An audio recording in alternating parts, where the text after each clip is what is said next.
What is up, everybody? Welcome back to another episode of In the Longhouse with Beer to the North. Hope you're having a good Friday. Hope you're ready for the weekend. Hopefully, everybody's got some fun plans planned for the 4th of July. Be safe. Don't blow your fucking hands off or nothing. I know I've got some fun going for tomorrow, so that's going to be a good time. But, introduce my guest. Oh, yeah, I forgot I mirrored my phone. Yeah, I got to get used to this now. I have Tim McMahon from Valhalla Beard and Body. How are you doing tonight, sir? Good. How you doing, Dan? It's been a day. It's been a pretty half-ass day, actually. That's Yesterday better was than a busy. full ass day. Yes, it was. I had to edit and do a bunch of shit with the video I posted today because I've been leading people on for a while now about posting videos. So I had to edit and do all that shit and fuck around with that because when I do videos, I shoot on my phone, I edit a lot of it on my phone, then I upload it, and then I got to go on the computer and do some other shit with it, and then upload it, and yeah, it's a whole nightmare. I got to figure out something to fix doing that. I'm surprised I was able to get this thing to start up for me. So, hey, when you showed up in here, I was like, fucking sweet. We don't have any problems. But yeah, otherwise, the wife came home. She put in a 13-hour day at work. I made supper for me and the kid and for her when she got home. Now they're both sleeping. well, I appreciate the invite, man. I really do. It's an honor to be on here, man. I love watching your show. Well, I appreciate that, sir. This is the first time Tim and I have ever interacted with each other, conversation-wise, anything. So I haven't even tried any of his products. That's how big of a piece of shit I am. But from what I have heard from multiple people that have tried it, your stuff is up there with the rest of them. So, if that says anything, it does. It does because I put a lot into it, and I don't advertise. I don't do all kinds of plugs on. I'll post some stuff on Instagram or Facebook, but I don't do any kind of marketing campaigns. I try to organically grow my following, and I want to put out good stuff, and if you check on my webpage, I kind of write it out in my story.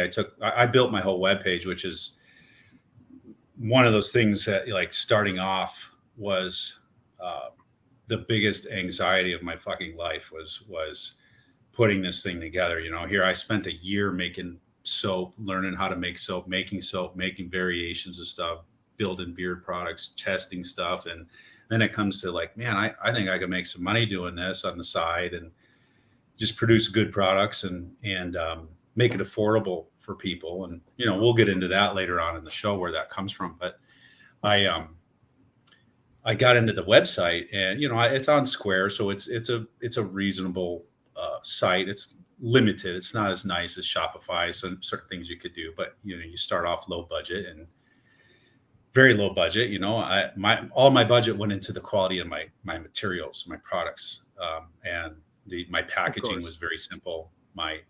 So I cut the corners, if you will, on the website, on the things. I didn't pay anybody to do any of that stuff for me, and it was nerve-wracking.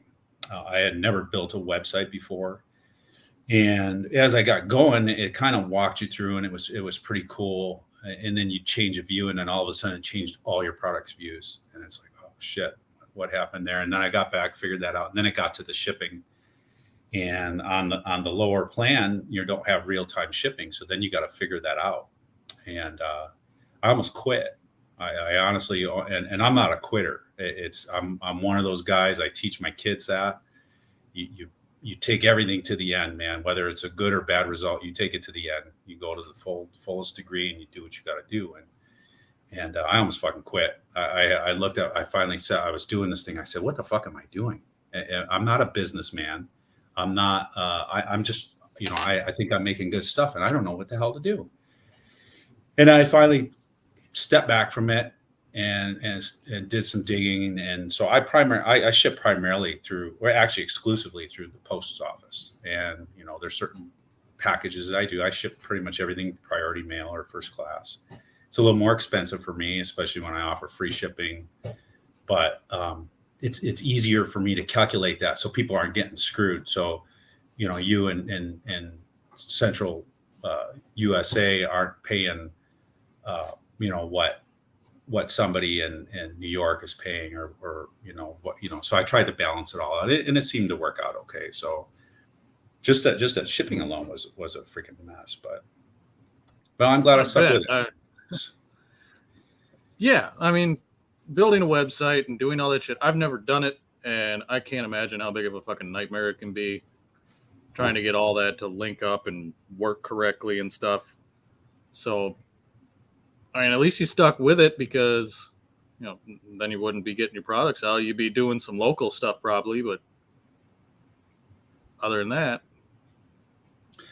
Yeah, and I'm truly blessed, man. I don't, like you said, you hadn't tried it, and that's nothing wrong with that. I mean, there's so many different companies, so many great companies out there that have great stuff. I mean, I don't exclusively use my products. I support other small businesses. I buy Hemp Wizard, I buy Voodoo, I buy Florida Boys. I mean, I've got guys that are in my rotation that I love their stuff. That does great in my beard, and I love it. So I keep it in my rotation, and I want to support them too. And there's other ones that I want to try, but right. yeah, these guys, and I've been an anti social media person for a long time. I got off it back in 2016. I just got tired of it. It just was out of control, and so I was off for a long time. And then I used this platform, Facebook and Instagram, basically as my marketing and Right. building the followings there. And I like that it's building through word of mouth, because honestly, if it blew up, I work a day job. You and I talked a little bit ahead of time. I'm a capital improvements project manager for the town of Queen Creek here in Arizona. So I run, large multi-million dollar construction projects as my day job. And I get home, I work 4 10s. I get home and I fill orders and make products. And on the weekend is filling orders and making soap. I make tons of soap. So soap goes like crazy. I had, my wife thought I was crazy starting this, and she didn't realize how insane that the natural soap market is. And people love it.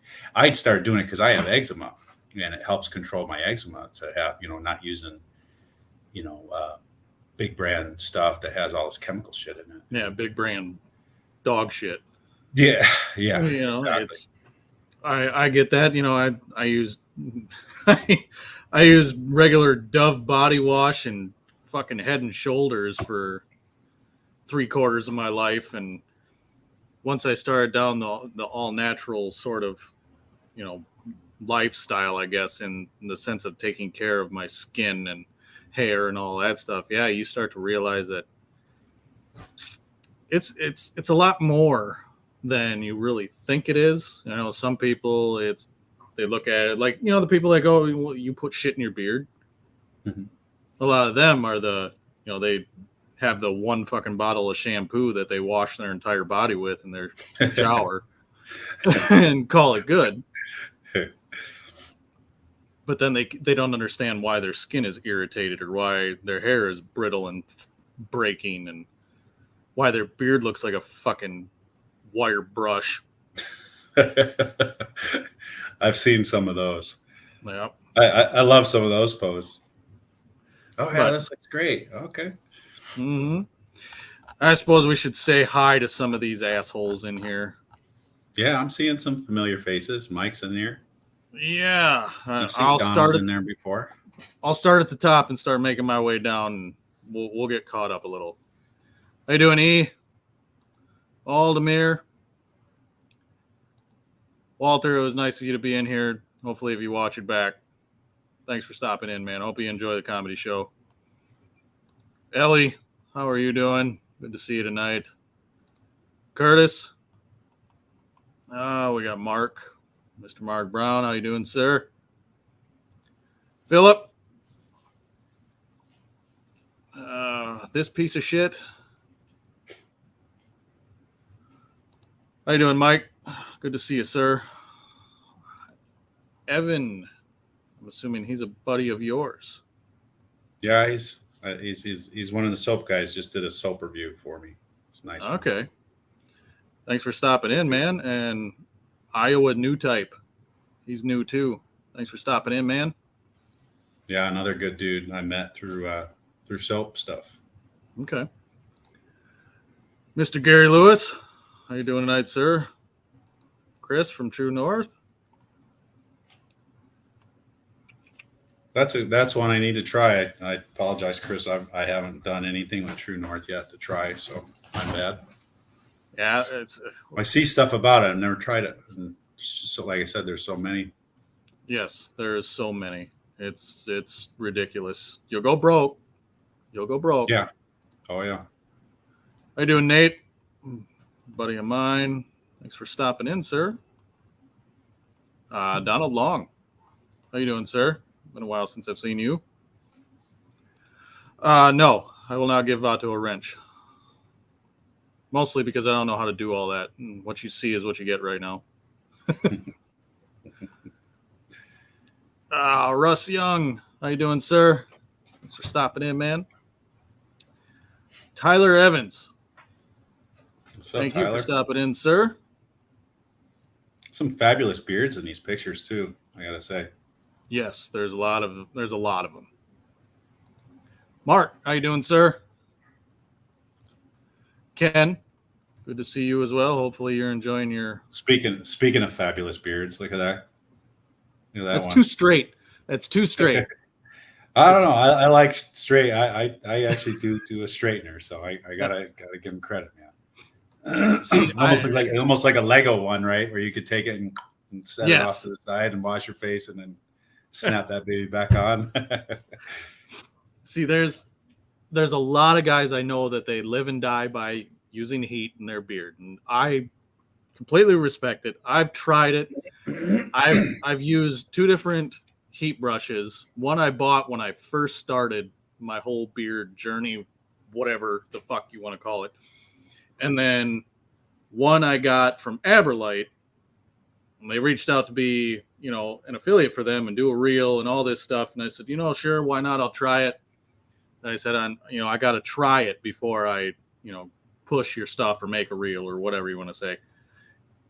And I was like, I'll give these beard straighteners one more shot. And I did it. And I was like, I absolutely fucking hate the way my beard looks. I hate it when it's straightened. No, it doesn't work for me. Yeah, I think it depends on the hair too, how it reacts. Like you can't tell, but I did hit mine with light heat on my straightener. I use it. I think it's called Tame the Wild, and I use a very low heat on it. When I get out of the shower, I'll use a cold air, it's like a blow dry brush. Yeah. So I could get that all out, but I use my beard wash, so my beard wash conditions it super well, so it's really easy to comb through. Take showers at night, throw my oil in that I'm going to use for the next day, get it out, sleep like that, and then I wake up and I just head that with a couple combs of a light heat on the brush, and then I put a butter in, butter or balm or wax or whatever I'm going to do for the day, and then I roll with it. I mean, you pretty much have the same routine as most other beardsmen. You just throw that heat brush in. Yeah. I know it pisses some people off. Haven't burned anything yet, but maybe that's why I'm at terminus. I feel like I'm at terminus on my beard. I'm never going to have a fucking Dan beard that I could braid really nicely hanging down to my nuts. But see, I feel that way too, but I have trimmed it once and I've noticed now it's not even again. So I know it still grows. It's just, it's slow. I know once it gets to a certain length, growth seems like a half an inch a year, but it's not technically. I think I'm probably there. I don't know. I'm at a year and a half since I had shaved.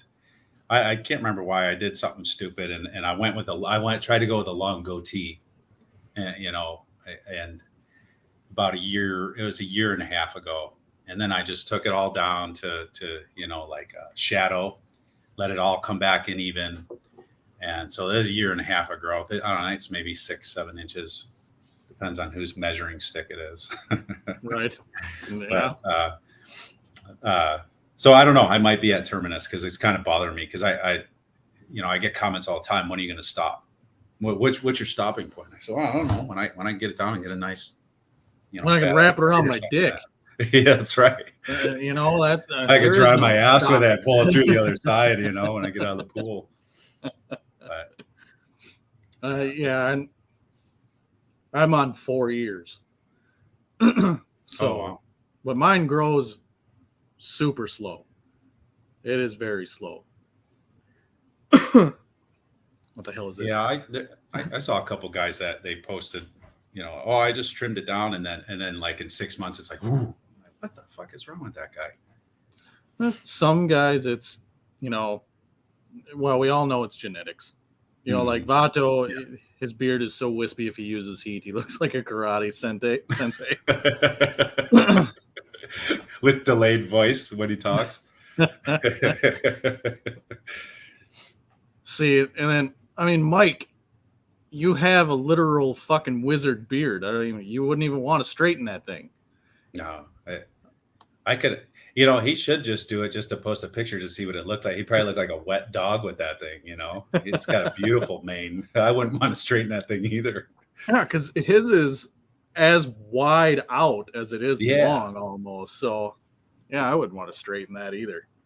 No. So, what drove you to actually get started into the whole thing? Was it you were just fucking around one day and thought, hey, or? Well, I've always had, well, I can't say always. I was a goatee guy for quite a long time.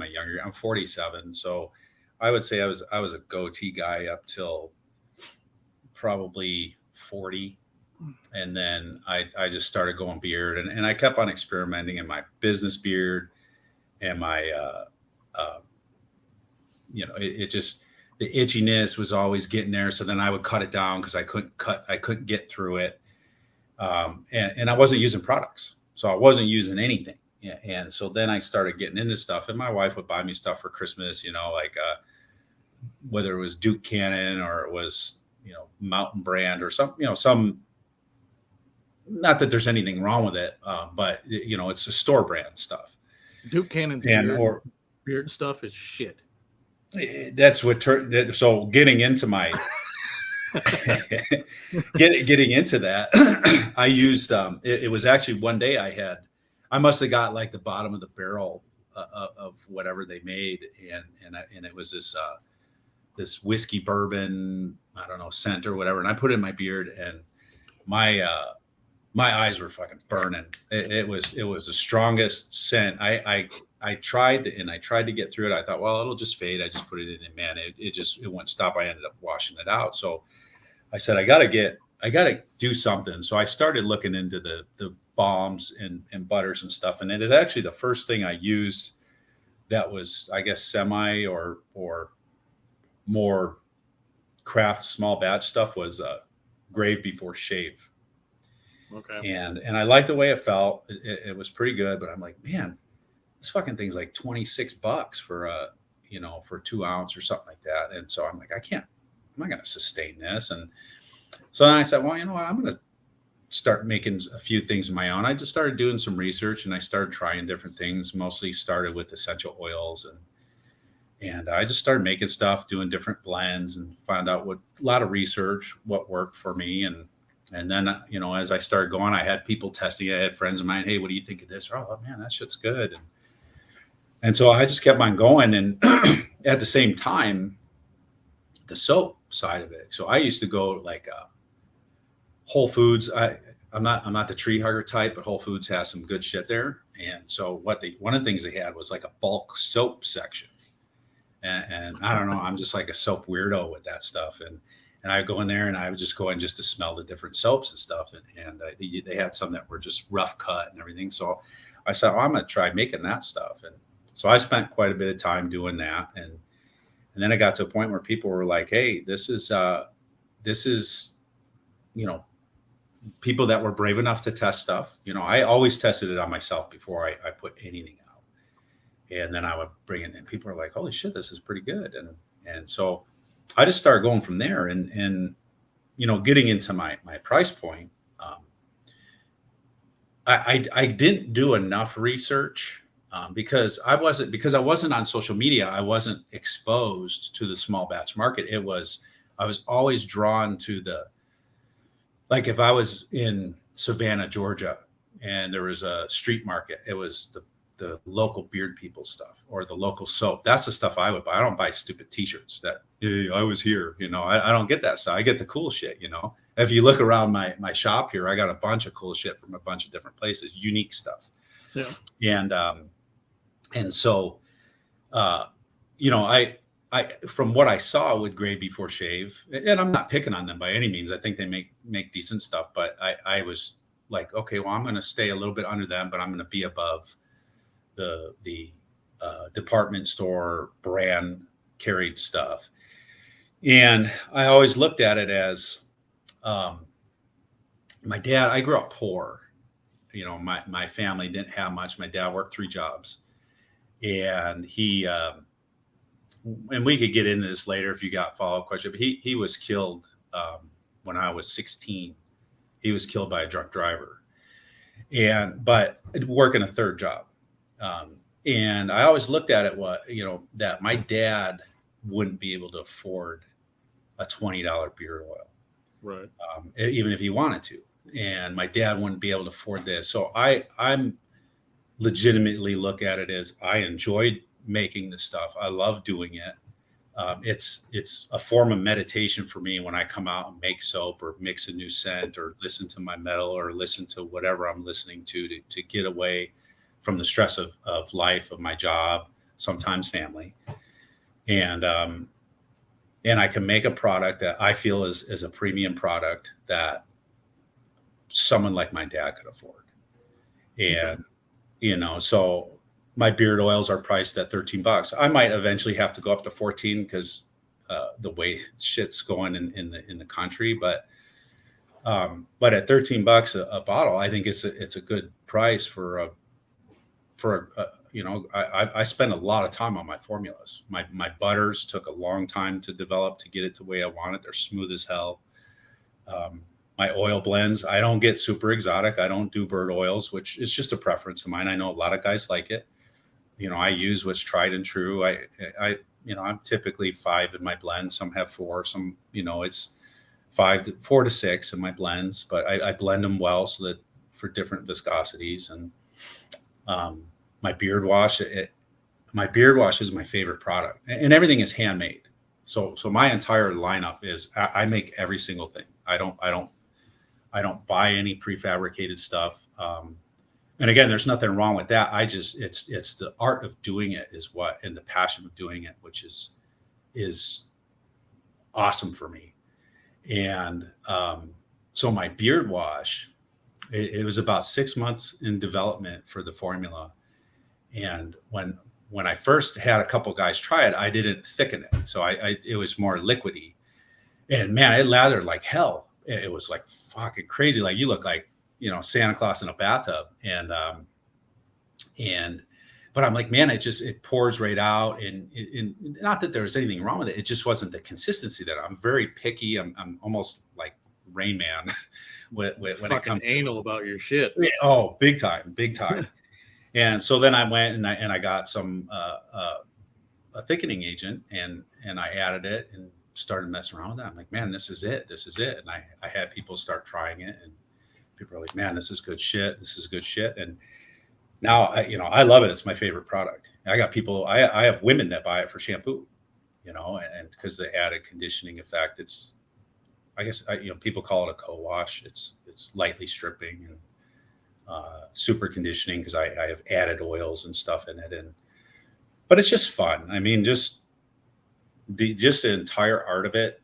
I respect the hell out of the guys that can actually do it for a living. Yeah. I don't think I could ever do that because number one, I'm not a salesman. I don't You gotta know like how to do people. sales. And that, we'll get into that later too. You got to like people, but I don't have the balls. I don't have the balls to say, yep, I'm going to quit the stressful, nice job that I have that feeds my family, that helps feed my family. Cause my wife contributes a lot also. She's we're both contribute equally to the family. And, but man, those guys that do it and get through it, I respect the hell out of them, man. It's cool as shit, to see it. Yeah. There's another soap guy, guy in Ireland, this guy, John Larkin for the Black Stuff soap. Oh yeah. I've seen a bunch of his stuff. Oh, it's super awesome products, man. I buy his deodorant. He's my deodorant pusher. But his soap is amazing, and he's all natural. I have a good maybe half of my line is 100% all natural with essential oils. The other half of it is 100% natural and quality in the products, but it's fragrance oils because I have a demand for that side of it too. But his is what he can do with essential oils and stuff is amazing. But 14 months ago, he was in like this is this is my single car garage that I converted to my beard lab, my beard and soap lab. It's my shop. It's where I do everything. He started off in his kitchen like I did, and he was just posting videos. He's got a freaking warehouse and 5 workers, and he's exploded, and he deserves it. I mean, the guy works his ass off, but I just don't know I'd ever have the balls to do that. It's risky. I'm not a risk taker, man. Here's a guy want to quit building a website, I'm going to touch on some of the praise that you're getting from some of your guys, and I had this one highlighted earlier, but that your soaps are perfect. That's a tall order. Yeah, it's a tall order. I think Evan gave me a 9 out of 10. Though, if it's perfect, it would be a 10 out of 10. I mean, he does. Iowa makes a good comment here about how you can't always hate on what you started with, even if it was shit, because it does lead you down a road defining more. Because I started off with like Live Bearded and the Beard Struggle. I mean, people praise Live Bearded a little more these days because I don't know if they've like done something better. But when I was trying them, I had the executive and it smelled like fucking cleaning fluid. So you make a good point. What you start off with usually ends up leading you to at some point the actual good stuff. Yeah. Cameron, good to see you in here for one. And he says it's one of the greatest he's watched. Oh, the review. Okay, Evans was the review. Yeah, Evan did a really good review. Thorough. He was honest, straightforward. I like the way he describes stuff. It's cool. And I was saying your butter is fantastic. It's awesome. Appreciate that. What's going on, Shade? How you doing, sir? Good to see you, man. You as well, Nicholas. Thanks for stopping in, man. What's up, guys? Appreciate you coming in. Tyler says you have by far one of the best beard washes around. Tyler's an awesome dude, man. He's a return customer. Iowa says if Thor becomes a regular wash, he will use that for conditioner for real. We'll make that happen for him. I'm using Sudsy Squatch and have Black Stuff on the way. So you use the Squatch. I started off when it came to me moving from shitty Dove to actual natural bar soaps, I guess you could say. I started off with Squatch. And I'm not saying Squatch's soap is shit, but it lasts you like a whole fucking 3 days. That's what I heard. And I've never tried it. I honestly have never tried it. I mean, and you think I would have in that market, the soaps are like no bigger than my palm. And they're like this thick. Oh, wow. Yeah, so they're not very big. And they're soft? Yeah, it's a nice soap. It works. I like it. But if I'm going to pay the price point that they have, I want it to last me more than like literally a week. Yeah, I think I think on average, I mean, it depends on how people use it, but most of my soaps, you usually get a minimum 2 weeks, and these guys could chime in if they want, but normally it's a 2 to 4 week bar. How you doing, Matt? I didn't Matt. miss you. I'm sorry. Thanks for stopping, man.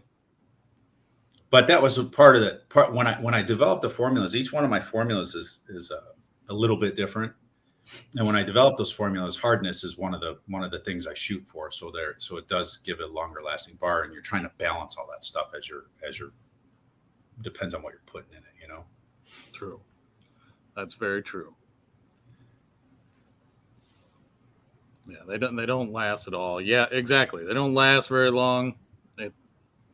It's one of those things that it's if I'm gonna spend the amount of money I'm spending, I want it to last a while. Yeah. Give me a little bit out of it. Yeah. The cool thing I like, well, and the key to a natural soap lasting is a soap saver. And a lot True. of people don't understand that because when you get it and you don't let the water get out of that soap, it'll get soggy and it becomes a fucking oatmeal on the side of your shower, But the part that I like a lot on my soaps, and I don't know if I saved one, but like Evan was mentioning America AF, so I pour that soap to look like an American flag, Right. and I'm a patriot. I love this country, and so that soap was originally my 4th of July scent last year, and I said, you know what, fuck it, I'm making it forever because that's just, it has nothing to do with Norse, has nothing to do with Vikings, it has all to do with fucking America. So that's why I made that. But when I wore that down, it wore down to like a postage stamp, and it was still intact, and it was paper thin and like a postage stamp, and it's still freaking lathered. And I was like, this is good shit, not to pat myself on the back, but I thought that was cool because you don't see soaps last like that, No, they usually end up fragmenting and falling apart on you, and yeah. So you said now with the theme that you have for your company, are you a follower of that path? No, it's the religion. Well, I wouldn't. I don't call it a religion, but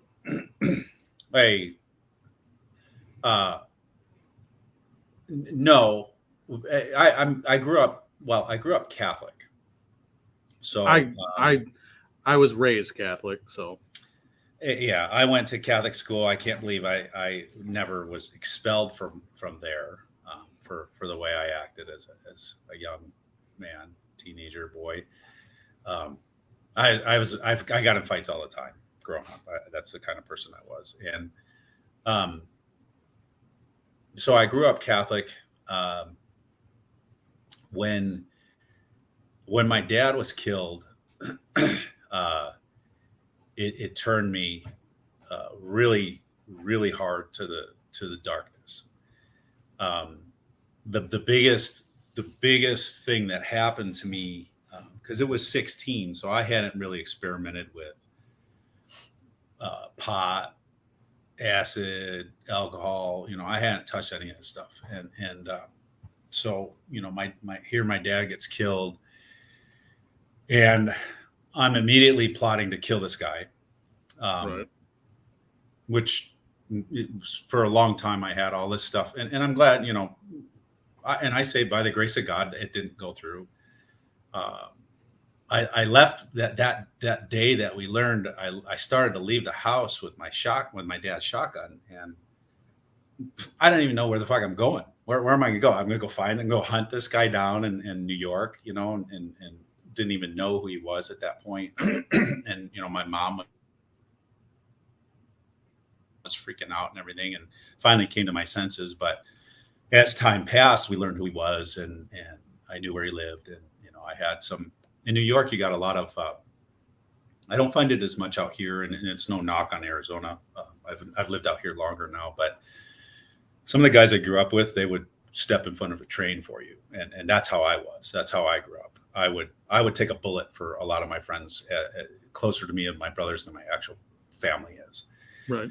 And so they were willing to do what we needed to do. Thankfully, I finally backed off of that. But what I didn't back off of was my hatred towards God. Going down that dark path, I drank heavily for many years. I smoked weed probably, a lot as a teenager. And then as I started getting drug tested, I backed off of it, but I did some acid when I was younger. And every time the thoughts of my dad came in to my head, I let it, because I sat in my shit and counted the flies, and that was the world I lived in. And so my backing away from God and that hatred, because he took away the most important person in my entire life. Still is. My dad's my hero. And that was taken from me. And everybody says God is all powerful and God is this and that. Well, then God took it from me. It wasn't that guy. God did it. And so for 26 years, I lived that way. And I finally, my drinking, it was controlled for most of the time. I'm actually a recovering alcoholic now. I'm just over 3 years sober. I just got my 3 years on Cinco de Mayo, ironically. But it wasn't until I got into the AA program that I was able to come to grips with all this darkness and come to terms with it and get rid of it. And what really brought me around was I wanted that my sponsor at the time, I told him I want to call this guy. I did some Google search, and guy's still showing up as an address here. I got a phone number and all this stuff. And I wanted to call the guy, and I wanted to say, I forgive you. Because the only way I'm going to be able to move forward and to climb out of this darkness is if I get rid of it. Right. And he had to talk to his sponsor. I mean, it's this whole stupid thing. And they're like, no, we don't think you should do it. Because what if he's on the edge and you push him over the edge? And I said, well, what if he's on the edge because he killed somebody and I pull him back? So it could go either way, right? So I wrote a letter, and in that letter, I told him everything he did to me, to my family, to what he took from us, what kind of person my dad was. But at the end, I said, you know what? In the end, I'm just like you. Thankfully, I never killed anybody. I'd say there's a handful of times where I've gotten behind the wheel and I shouldn't have. I was very conscious not to, but it doesn't matter if I drove a mile down the road. Same Right. shit could have happened. And I'm guilty of it, and I admit it. But it was just those words of saying, I forgive you, and I believed it. And Dan, if anybody could ever explain people talk about a burning bush moment. People talk about feeling this proverbial darkness lift from you. If anybody could ever explain it, that's the only way I could explain it. Was I was set free. I was set free from this darkness. I was set free from this hatred. And it was so fucking liberating. There was no other explanation than I had finally allowed God of my understanding back into my heart. Christians will cringe on it too, because I can't really say, I never went back to the Catholic religion because I think it's cultish the way that I grew up and the way that it is. The chanting and the priest that thinks he's everything, and half of them are touching kids and stuff. So it really soured me on that kind of shit. And so like we go to a non-denominational church now, and Chris, and Fuck you, Chris. the but the I have such weird, I say I believe in God and I believe in Jesus. Does that God, and when you look at Norse, because I've done a lot with Norse mythology, obviously, and on my products, I love the story behind it. I love the beliefs that they have, because, when you look at any beliefs, we'll call it, not religion, we'll call it beliefs, everything ties back to, whether it's Muslim, whether it's Buddhism, it's, Catholicism, Christianity, paganism. There's always a tie that everybody believes in something larger than them. It's if it's Odin, if it's nature, what it is. So to me, there's nothing else to say than, well, something is there. I just can't really explain what it is. It's the way the world works. And to use a line from the movie Boys in the Hood, how else you get the moon and sun and stars and shit? Because it's just fantastic. So to go down that whole long road for you, I'm infatuated by Norse mythology, paganism. I think I carry some of those principles and some of those things that I believe, and it's kind of like a quasi Christianity, I guess, if you will, which, going in history, that they intermingled it pretty well. It's probably more Christianity enforcing their will upon the pagan people back in the day than anything. But the guys that ended up, when you read through history, those guys had a blended faith. Someone's writing in there, Ragnar. I mean, when you actually read the story of Ragnar Lothbrok, some debate whether he was really alive or not. That Bjorn Ironside was actually, the descriptor of Ragnar. But some of those guys, were kind of a hybrid of Christianity and paganism. And I kind of look at myself like that, honestly, because I believe in things like karma. Or I believe, I have a hard time thinking that I just go in the ground and I die and that's the end of it. I think that spirit goes somewhere.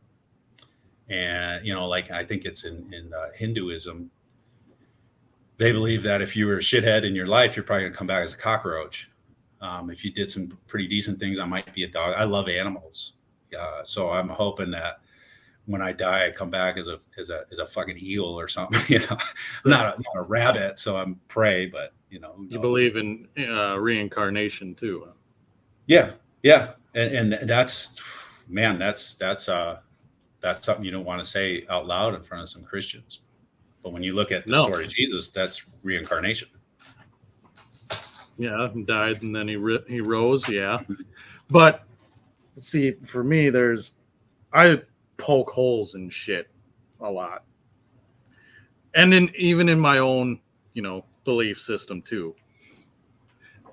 I don't hate on anybody for their beliefs. I don't shit on their whatever, but there's a lot of, I try to be respectful of it, but at the same time, there's like, for me, it's like, okay, especially to Christians to me, especially Catholics,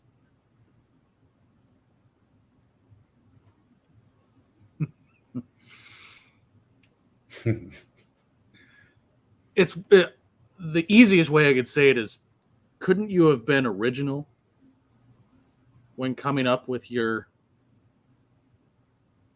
thing? Mm-hmm. A lot of it is copy and pasted from earlier belief systems. Yeah. And then they make up their own shit. Yes, because there's a reason why there's like 5,000 fucking derivatives of Catholicism. You got the Lutherans and the Pescatarians or whatever the fuck they are, and Methodists and all that. And basically, all of these little offshoots of it were some guy was like, I don't like that one fucking part. So I believe in everything else, but this part I don't like. So I'm going to start my own religion, get my own following. And we don't believe in that part, but everything else is good. I like that part. Yeah, we won't put that statue in there. Yeah, you know it. So, I mean, all religion is just, to me, man-made ways of trying to control people. Mm-hmm. But that's my opinion, you know. I agree with you. That's why I used to, the word cultish Yes. from what I saw in there, and a lot of it is struggling that word. People are they don't live what they preach. You find a lot of that in the heavy hardcore religions that they treat people really shitty and act like they do it in the name of God or whatever they're saying. Whereas, I just believe in, I'm going to treat people with respect. I'm going to be good as I can be to people. The problem with me is when I get wronged, I hold on to that, man. And I get in the defense real quick. I saw that comment from Shade. He's right. Shade, yes. When the show Vikings came out, all of a sudden it was this giant trend of being a Viking. I'm sorry, but nobody in this day and age is a fucking Viking. Period. Never were, never will be. It's people just thought it was it's a trendy thing to do. I mean, like the whole haircut where it's, people say that at the top of the head into the, the shave the sides with the braid down the back. That's not even a fucking hairstyle they had. And the drink from the skulls of your enemies didn't fucking happen either. But it's people just, they just grab onto the trend of, this is cool. It's hip. It's, I'm a Viking. I'm a badass. No, you're not. It's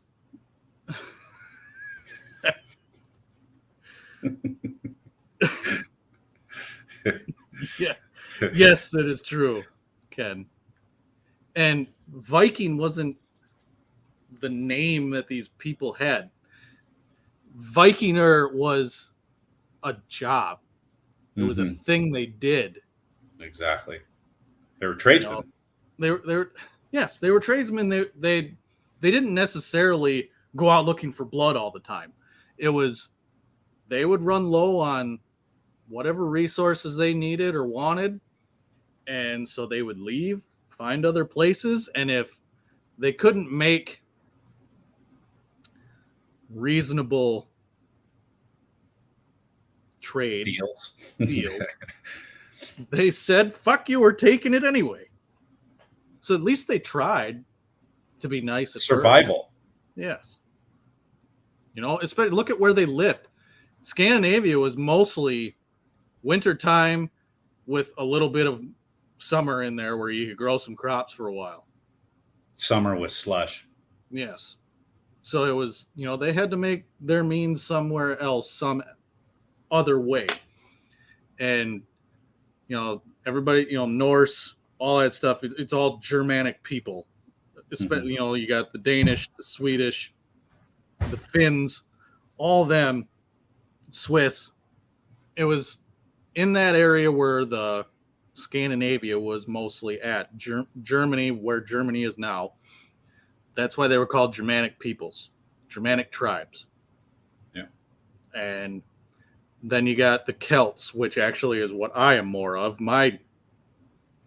I've traced my lineage back to Scotland, actually. So I'm actually more Celtic than anything. Mhm. Yeah, me too. I'm Scottish Irish mostly. Yes, me too.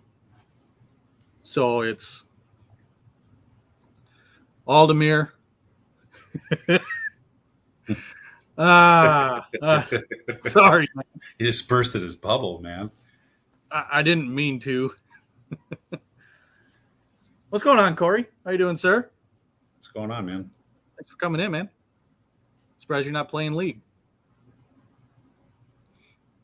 But just going into that, but the belief system that I took, I was atheist. I was Catholic up till about 14, 15.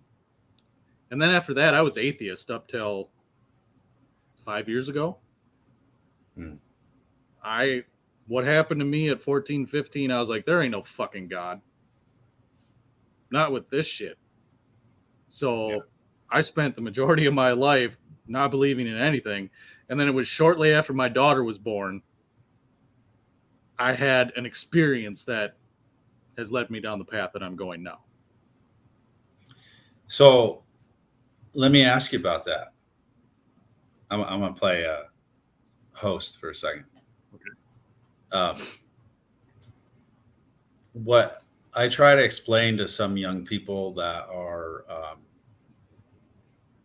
that have never had a child, that are expecting, and like I when I before I went over to Queen Creek, I worked for the city of Scottsdale. I was a facilities manager over there. And I had a couple of these younger kids working for me, good, hardworking kids. I call them kids. I get to say that now because I'm 47. So the 28-year-olds are kids now because that's the shit that I got coming through the trade. I'll give it to the kid, give it to the kid. But the one kid came up and said, my wife is pregnant and, I'm scared. I knew she was pregnant. I stuck with him through the whole thing. And he's like, I'm scared to death. And I stayed after work with him and we talked and walked him through, because at this point I already had both my daughters. And I said, one thing that's going to happen that you'll know when it happens is I want you to tell me what that feeling was the first time you hold your child. And explain it to me. And so I stuck that, I planted that seed for him. And hearing it from you, because something changed in you 4 years ago, your daughter's 4 years ago, something changed. What was that? I realized that nothing is about me anymore whatsoever. I mean, during the whole pregnancy, I never got truly scared, I guess you could say. I got nervous, of course, because you have a fucking tiny human that you have to keep alive. Otherwise you get to go spend a long time in prison. But I remember when I had come home from work and I was sitting down in the living room. I was playing a game and my wife came home from work early and she basically kicked the door open. And I turned around and she's like, we have a problem. And she was 8.5 months pregnant. And I'm like, I turn around, I look, and she is just soaked from the waist down, of course. And her water broke. I fucking panicked. She was fine. She's like, it's all right. We're good. We need to go to the hospital now. And I'm like, holy shit. What the fuck what are we supposed to do? What do I need to do? I'm running around trying to pack a bag for her and get her a pillow and all this shit, freaking out like the kid's going to come in the fucking car. And I was going like 90 miles an hour to get there. And she's like, if we get pulled over, we're not going to get there any faster. So we got there and we ended up sitting there for 3 days because water broke, but the kid was too damn stubborn to come out. And I was like hand and foot waiting on her. And I remember they were going to give her the epidural because they were going to induce her.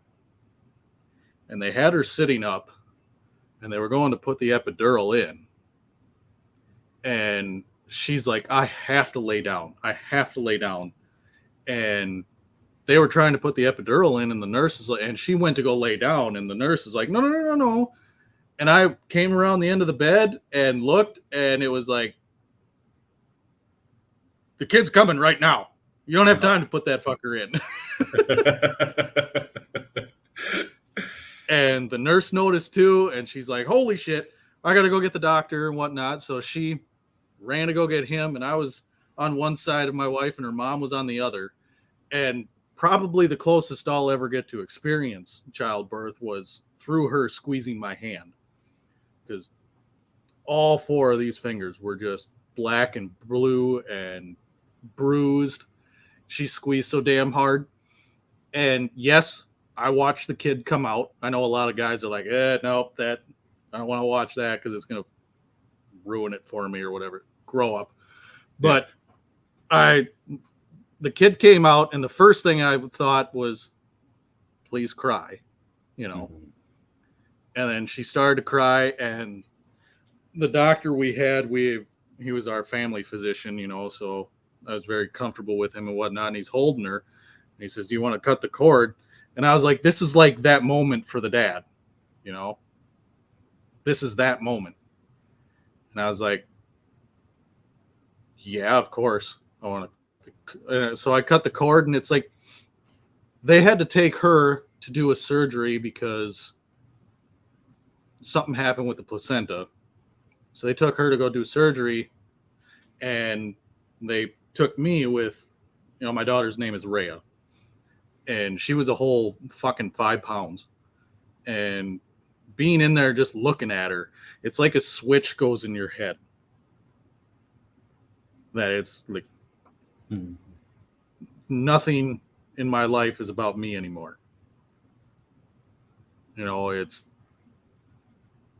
all of a sudden it's like it's almost like if you had no will to live anymore, now you do. Yeah.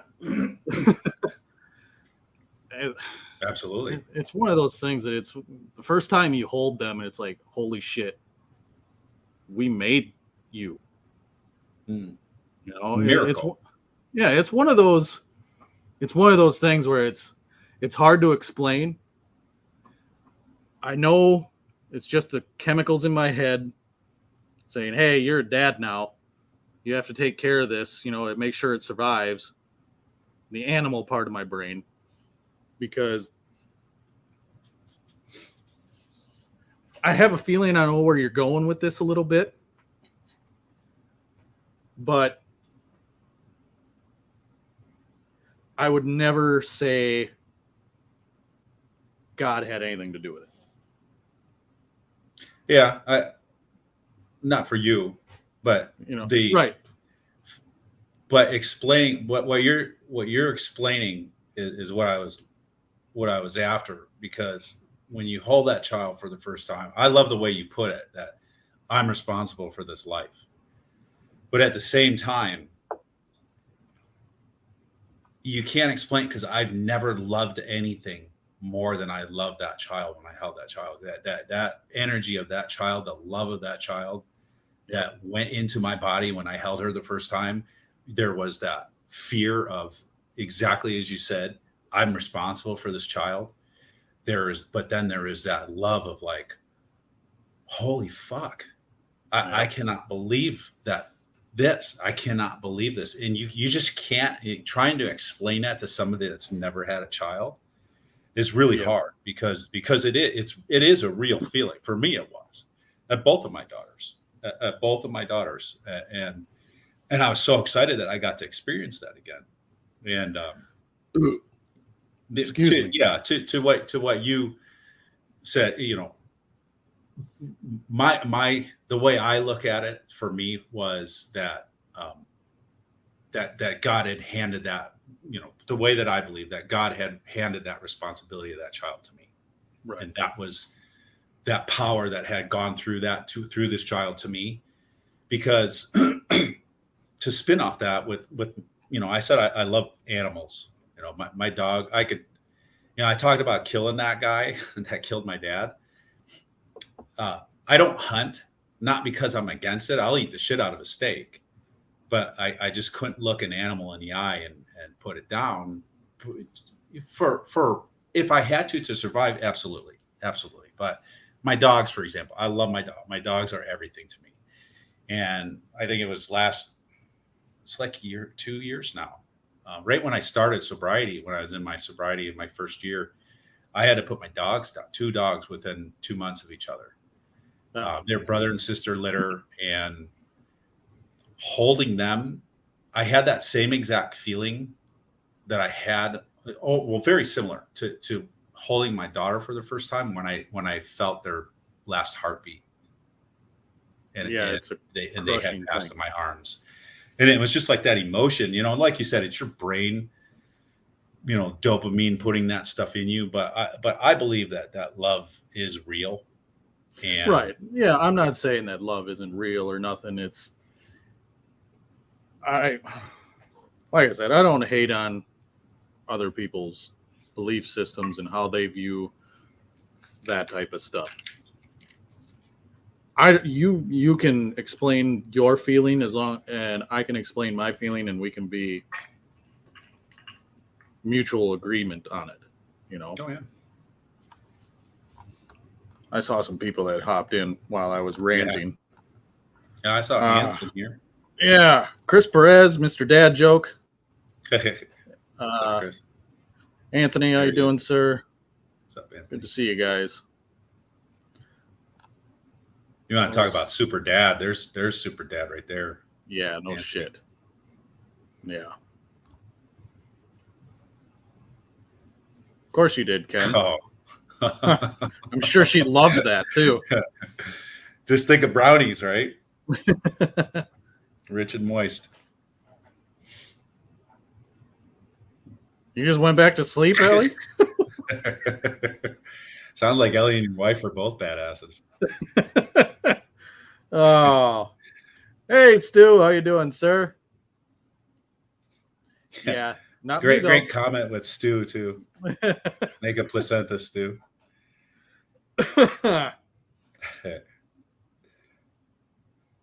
Yeah, see, it's one of the, I know some, I don't hate on guys that can't watch or, it makes them queasy and whatnot, but the guys that, I don't want it to ruin pussy for me, that shit to me is like, fucking grow up. Yeah. Exactly. And I've had friends that, it was seeing it made them, stomach problem or something, or, even fainting. I know some people just can't handle it, and it, that's just them. You can't hate on them for being them. But that other part is just, I don't want to hear it. Yeah. Oh, I'm with you. That's then. Yeah, I won't go down that road. I might lose business over it. What's going on, Eric? What's up, Eric?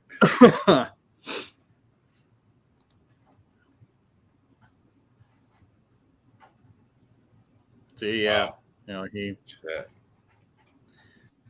Yeah, Shade, you've been through a whole Wow. load of shit that I'd never want to go through. Yeah, that's another badass right there. That's a lot to get through, man.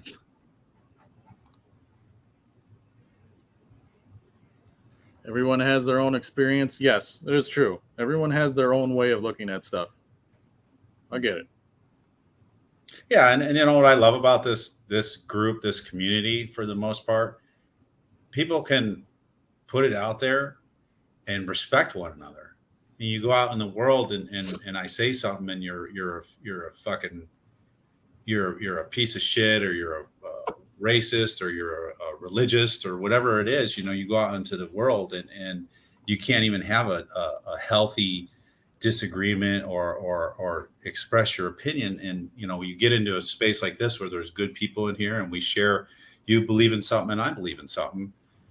And just like you said, we come to this, yeah, I felt that way, but I felt that way because of this. Yeah, I felt that way because I felt that way because of this. And we should respect one another. You know what I mean? And that's what bothers me about the outside world. That's why I love animals.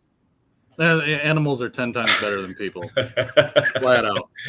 I got a thing on my desk at work. It just says dogs are my favorite people. Yep. And it's true. And that, going into the into the business side of it, I one of my favorite things is interacting with my customers. And I get Facebook messages all the time. I get just great dialogue going with people, and you get to learn things about people. You get to understand them. They get to know you a little bit, and you realize, man, I would probably fucking hang out with this guy if he didn't live in Kentucky or some, a lot of guys in Pittsburgh, like Tyler. I don't know if it's okay to say it, but I posted it on Facebook the other day. The guy sent me a fucking Steelers jersey. I was speaking, it actually brought a tear to my eye, because I'd never in a million years did I think or expect or even believe that a customer would send me something to say, hey, hey man, appreciate you, that to me. And I never thought I would feel that way about people. Cause like I said, I'm a dog person. Even though I shed darkness, I still like to be by myself a lot, except this time I don't like to sit by myself and wishing that I was dead, because I lived in that for a long time.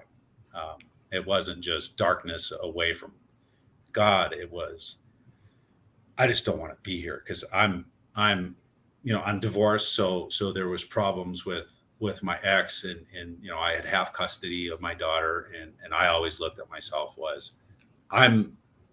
because I'm still here, everybody else can't go their own separate ways. So it's just better if I'm gone. And thankfully I never had the balls to do anything to myself.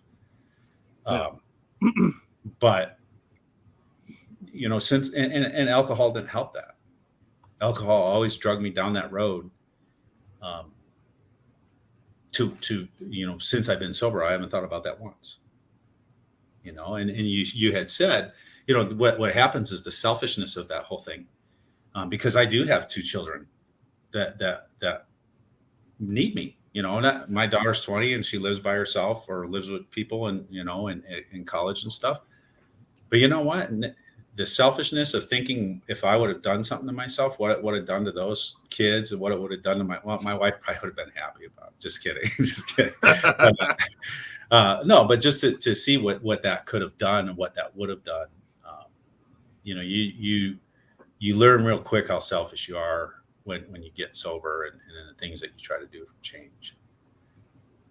No, Stu, I'm from New York originally, but I'm a diehard Steelers fan here. I'm a Steelers fan too. I don't follow football very much anymore because it's become too political to me. Mm-hmm. But Steelers were my favorite team for a long time. I used to be a Minnesota Vikings fan back when Chris Carter still played with them. Mm-hmm. And that was when I was young.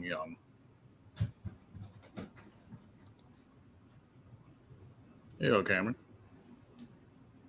Yeah, see, like Cameron, just so many different people come in, and you just start engaging in conversation, and it's like, oh shit, like Chad from Little Blue Custom Knives, he won a giveaway that we did of my products, and next thing you know, he and I are buds, man. Like I feel like I grew up with the guy, and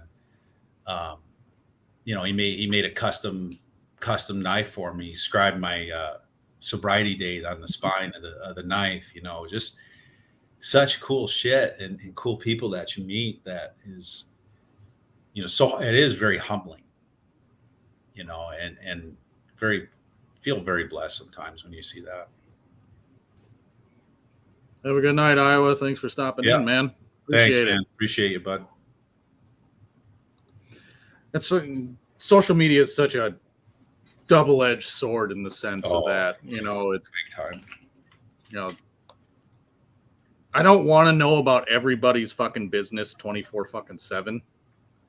And I don't want to know about all the horrible shit going on around the world. But you can find all of it, every little bit of it, in 2 seconds. That's where social media to me is, it sucks. It makes the world suck. Yeah. But at the same time, you meet people that you would have never known existed at all. You know, I would have never, we wouldn't be sitting here. I wouldn't know all these other assholes in the chat. You know, some of the great people that I have met doing this, because I was never big into social media either until I started growing the beard, actually. You know, I had Facebook, but that was, you know, that shit started when I was in high school, and it was everybody, you know, the MySpace days. Yeah, I went through that, but for the longest time, I was like, I could give a shit about social media. I don't care to know about anybody else's business or any of that. But it was more so I wasn't involved in anything, I guess you could say, because I wasn't going to add random people and be like, hey, how you doing? What's your name? Where are you from? You know, I'm not a fucking creep that way. But when you get involved in something like I did with the beard world, you know, all of a sudden you start finding like-minded people, and then you end up in the fucking rabbit hole, and you own way too much shit and pissed away a bunch of money, and then you end up doing shit like this, and you meet a bunch of people, and you're like, yeah, you know, I don't like people all that much, but I can do this. Yeah, I think that, you know, the point that you touched on was, you know, I I remember a long time ago. Yeah, see you, Mike. Thanks for coming in, buddy. The thing that we, you know, when my wife used to say, you need to get out, you need to get out and make some friends. No, I don't. Like, yeah, what am I going to do? Hey, you want to build some fucking bunk beds? You know, how are you gonna approach a dude without getting in a fist fight with somebody, thinking that you're coming onto him or something? And so the really cool part about this was meeting these people through business.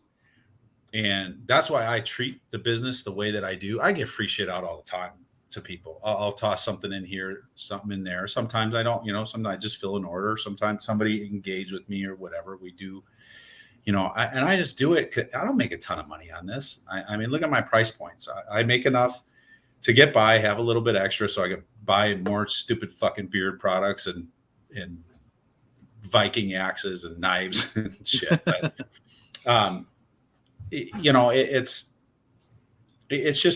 really good and something that I never expected to come out of it. It will put it that way. I never expected to make friends and to do stuff like this. Like, this is cool as shit to me. I've never done a live with anybody. So, well, I'm glad to have popped your cherry. Yeah, no, that's great. It's great cherry popper, man. And this right here is Chris just hating on me because he's fucking jealous. Yeah, Chris a good dude, man. Fuck Chris. He might be jealous though. Fuck his old ass. Who cares?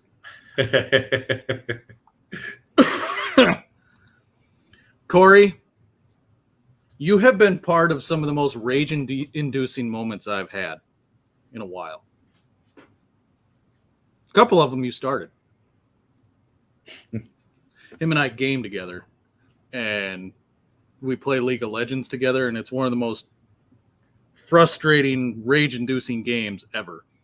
And when you have somebody like Corey, where it's, oh, it's fine, dude, no problem. You know, we'll get him next time. Shut the fuck up. We didn't win. We're not winning, and you're not helping. Is that PC? It's PC. Oh, okay. Yeah, because I'm a gamer too. When I do, you asked me early on, so do you do anything for fun? Excuse me. I I do game. I'm a PS4 guy. I haven't got on to 5 yet. I one of the side things was I wanted more money to golf because I live in Arizona and golfing in the winter time's like $150 I of love frustration for 4 hours. And I'm like, I'm gonna make a little bit extra money so I could golf more often. And I haven't fucking gone golfing since I started the business because I don't have time. You don't have time.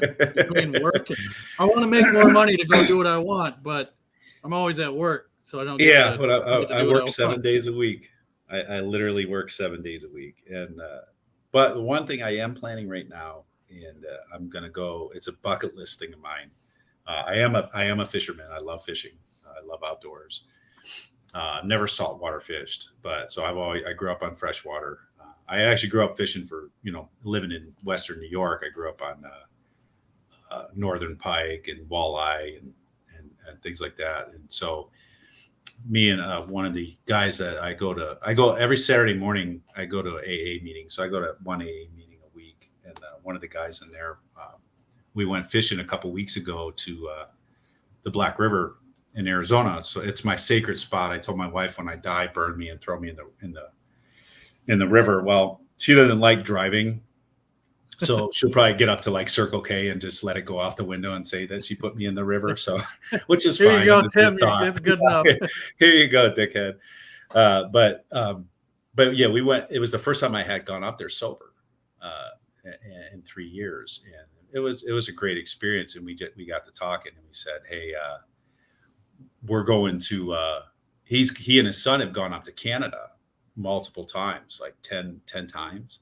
So we're planning a trip. It's going to be in 2025, and it's one of those fly to Minnesota. Then we're going to fly from Minnesota to, I think it's International Falls in Canada, and then stay the night, and then we jump on one of those pontoon puddle jumper planes that land in the water, and they dump us off at a cabin, and you fucking fish all week.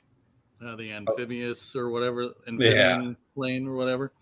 Fish all week and not have to worry about shit. There's no cell phone. There's no Facebook. There's no nagging. There's nothing going on. And I don't even like eating fish. I'll eat it, but I'm not like, I don't go to a restaurant and say, hey, I'm going to get salmon today. I'm going to get a burger before I do that. But it'll be great. I'm dying to get in to do that. Oh, looks like Mark's Western New York. Where are you in, Mark? I'm from Rochester. All the guys in New York say that, oh, you're not New York, or you're Canadian because you're from Rochester. Because I'm not from Long Island or Brooklyn or something. Shade, game or two on Shade, you have to tell me what you play. And this right here, I just want to cruise around on a golf cart. See, I like golfing, but I like riding around, hitting the ball, drinking beer more. That's what I used to like that. Yeah, I gotta say, before the Jackass movies came out, the golf cart stuff that had happened was real. We did that on the golf course. Oh, nice. Canandaigua, Mark Brown. I used to fish at Canandaigua Lake. Actually, funny story. Canandaigua Lake's right by Oneida Lake. And I moved out here in 97. So I was 21 years old. And that 4th of July, before I moved out here, we went to my buddy's girlfriend's cottage. Her parents had a cottage on Oneida Lake.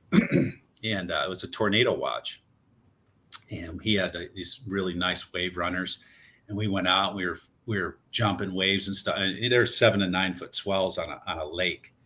Imagine that, So I go up and I ripped this last wave, and I got knocked off the thing. It took the breath out of me and everything. The kill switch went, and I'm floating. Long story short, they had helicopters looking for me. Everybody thought I was dead. That was a couple nights before I moved out here. So that was my Oneida Lake, which is right down there by Mark. Stupid shit though, man. I'm telling you, I'm surprised I'm alive. I'm surprised I'm still alive with some shit. How you doing, Bobby? Thanks for coming in, man.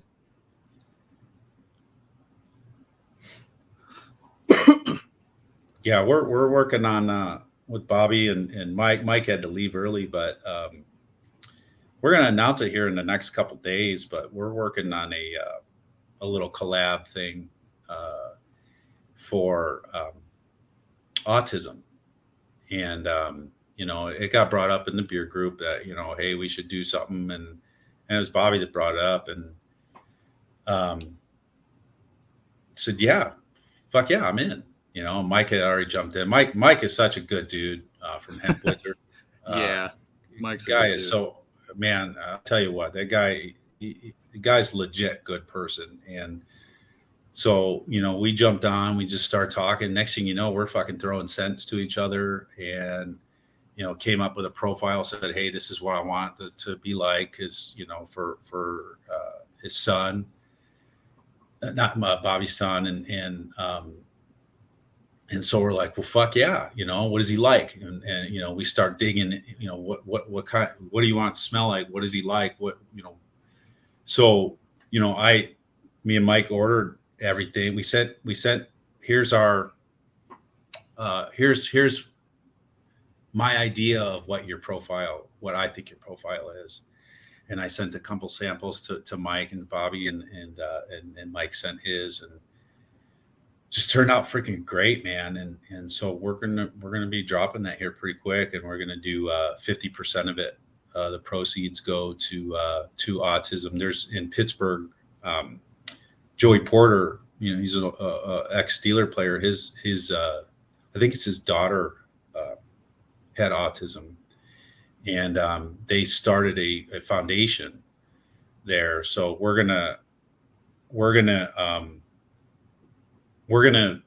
donate 50%, or at least I'm pretty sure Mike is too. I don't want to speak for him, but 50% of the proceeds are going to go to that foundation, Joey Porter's foundation in Pittsburgh. And so I already got soap made. Soap turned out badass. Scent is freaking phenomenal. Just working with Bobby on it, and I don't have anybody in my family that's on the spectrum. I just, we all that talk about kids and stuff. And I just feel the parents that have, children with disabilities or things that are a little bit more difficult to deal with, that have so much harder road, that we look at it from the outside, like, oh man, I couldn't do that. Those people are truly strong parents to not only take care and have the patience to take care of a child that, it's not even about loving them, because I think love is unconditional no matter what. But to have that, and then not to fucking crush somebody that's going to look at your kid funny or say something, make a snide comment, because I'm the type of guy, I'd go fucking smash somebody that made a comment about my kid or something. You know what I mean? I'd be in jail. I wouldn't even be able to take care of my kid. Yeah. That's how much I admire these people and these parents that do that stuff, man. It's it's I don't know, man. I'm so honored to be a part of that. So the profile is going to be for we could talk beard shit. Oh fuck, Bobby, you're gonna make me cry, man.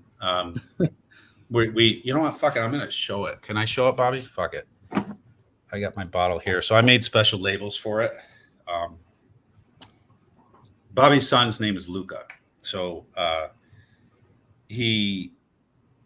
asked him if I could give him a Viking name, to go with the theme. So when we talked, and Bobby said, man, the kid's fearless. He doesn't, he's into everything. He does all kinds of stuff, and he loves dirt. He loves rocks. He loves all this stuff. So I started getting into designing the label, and I don't know how well you'll be able to see it. So it's going to be called Luca the Fearless. Okay. And so, I got the background of the dirt and the rocks, and everything to represent what this young boy, this young warrior stands for. The light bulb is a symbolism of autistic children and people, and the puzzle pieces are the same way. The scent profile that he came up with, I don't have my reading glasses, old man. the way I describe it, but he wanted a sweet island air coconut vibe with blueberry. And I'm like, man, I don't know that I would have thought about that. So I got to work, Mike got to work, and man, I tell you what, Mike knocked out is a fucking banger, dude. It's like what I was going to explain to Mike here. I send this one. I'm like, oh man, if my wife and daughter like it, it's going to be good, because they'll tell me, oh no, Dad, this smells like fucking something, you know? So I send this out to them, and Bobby and Mike are like, dude, this is freaking amazing. I love it. And it smells so good. It's exactly what I was looking for. And I'm feeling all good and shit. And, you know, it's like you're in a football game and you score that you go up by 2 but you left 2 seconds on the clock. And then Mike comes and fucking runs it back for a touchdown and wins the fucking game with his set, you know? So, but Mike sent's a banger. I think mine turned out really well. Mike doesn't do butters. No. So he's going to do, he's got a lotion. I'll let him, you know, reveal the name of his name is really cool too. His labels turned out great, but I'm doing, I did my front, modified my front to put the puzzle pieces in there. On my butter, and then the name, and then the scenery in the background, and then I got the soap to go with it. So I'm going to put out 50 of them, limited edition. I'm only going to sell them in combos, so I'm going to, and still the combo is going to be $30. So 15 of that's going to go.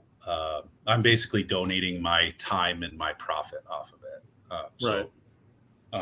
15 will help me cover some shipping and my materials and the labels and stuff. So it's just an honor to do it, man. The soap was fun to make. I was scared as hell because sometimes when you use different new fragrance oils, the soap doesn't turn out. You know, it could seize up. So if you use stuff that you don't know, it could fuck it up. So everything worked the way it was supposed to, and I'm just honored to do it with them, man. To be a part of that, it's really cool.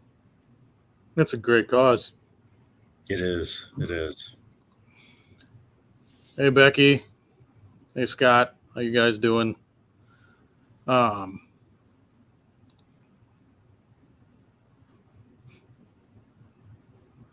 Bobby. It's a good man. I'm telling you. Where you go, Tim? Wait, fuck that. Right? I'm so he could pick it up where I left off. I had to squeeze that one in, so I didn't. Metal tins, Chris. I don't know. I just started because I like the black. They are aluminum. I know some people get a little weird with aluminum, but maybe he just wanted to use the fucking tins, Chris. The fuck's it matter? Maybe it's cheaper. You know? Maybe he's trying to save a buck. It's what's in the tin, Chris. Fuck. Yeah, exactly. Doesn't matter if it's in a tin or if it's in glass or a fucking tube.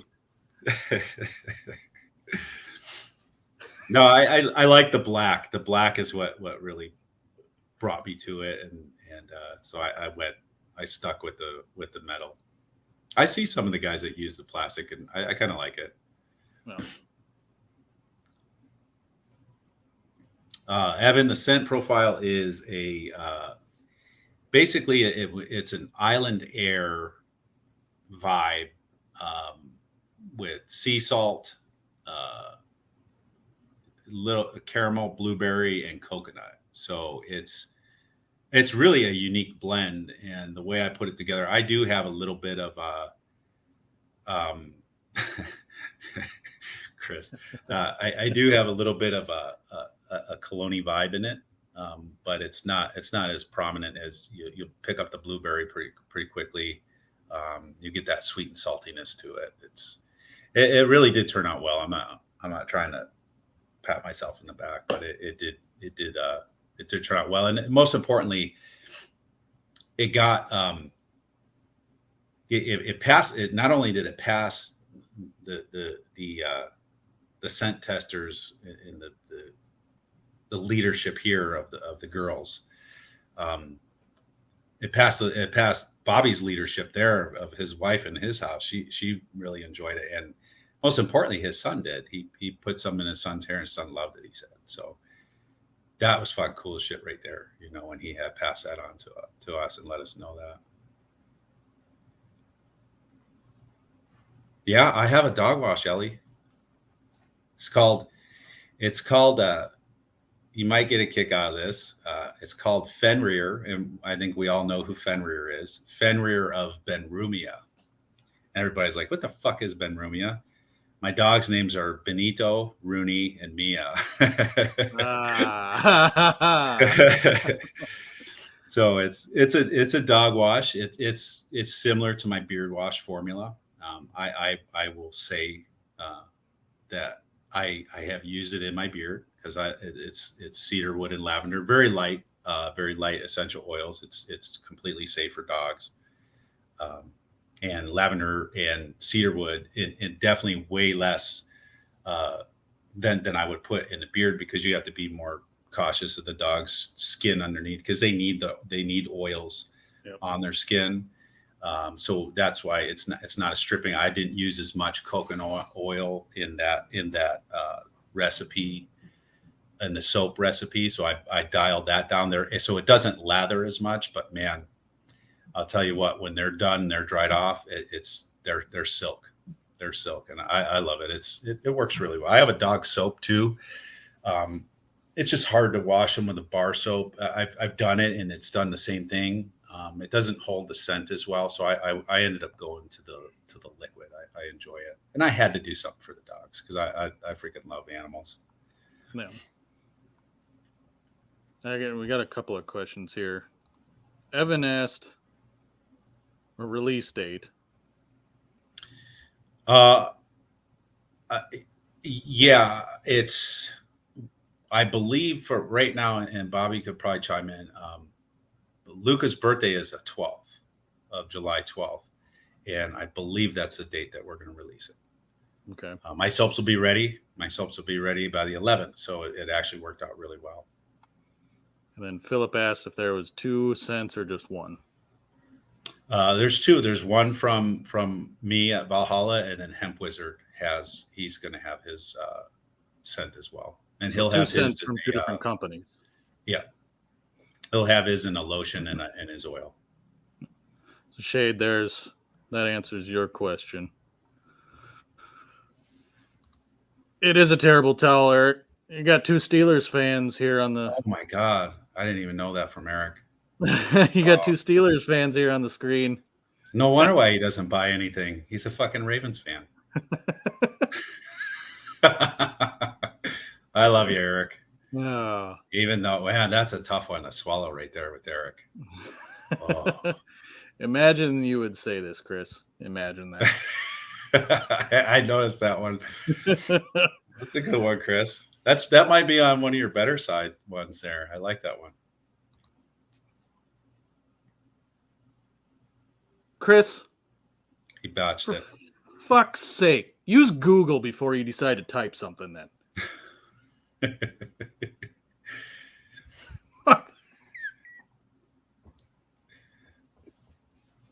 Oh, man.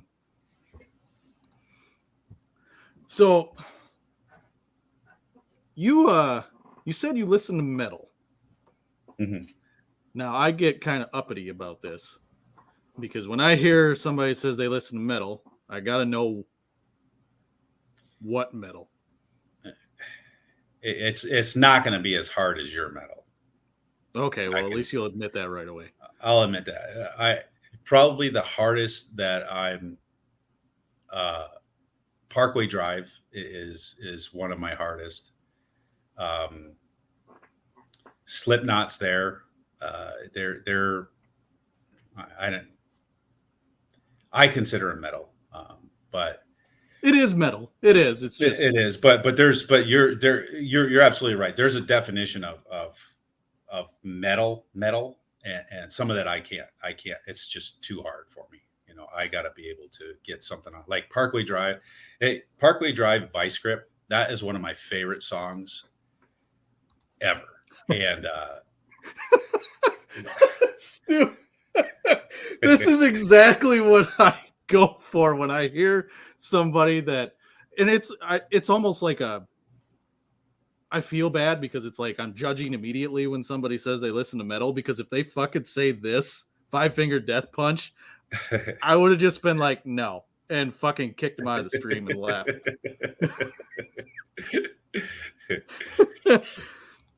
But no, there are tons of subgenres of metal and all that stuff. And I like going, I listen to some of the really, really heavy shit, but then I like listening to like old school Slipknot. I like listening to old Mudvayne. There's some Mudvayne's good. I like Mudvayne. There's some new metal or old, hardcore stuff that I used to that I like listening to. There's one that I was just listening to the other day that I can't even fucking think of the name now. I mean, Machine Head. They're not death metal or deathcore or any of that. They're right in that hardcore metal, you know. And even like Lamb of God, they're a more mainstream metal band. They're hard, but they're not like ridiculous. I've been on I went through with Machine Head. I went through the whole discography, listening from Burn My Eyes all the way up to the newest album, and now I'm doing it with Lamb of God, and I'm just finishing Sacrament. Started out with Burn the Priest, and I've been working my way up, and I did not remember how awesome New American Gospel and As the Palaces Burn CDs were until I re-listened to them. Fucking fantastic. But then you go get into the death stuff. Yeah, and then some of that stuff I just can't, if I can't understand what's being said, and then it just ends up becoming a headache to me. So, I would say Parkway Drive is probably the hardest I go.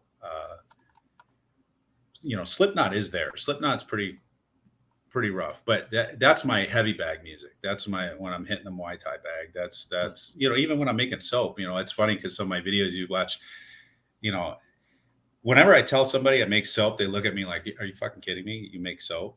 And because then you watch these videos, these ladies, they make all this beautiful soap, and they're all doing, here's the, had all this, and then here's me, rocking Metallica or Parkway Drive or something as I'm making soap. Sometimes it just doesn't fit the genre there, but it's all in the mood. Chris, you are in the Kenny Chesney? No, well, that's kind of country, isn't it? No. Chris will Chris will not let this go because of what I did for pussy one night that I didn't even get. Ooh. You went to Kenny Chesney concert? I went to a Kenny Chesney concert, yes. Oh. It was the worst fucking night of my life.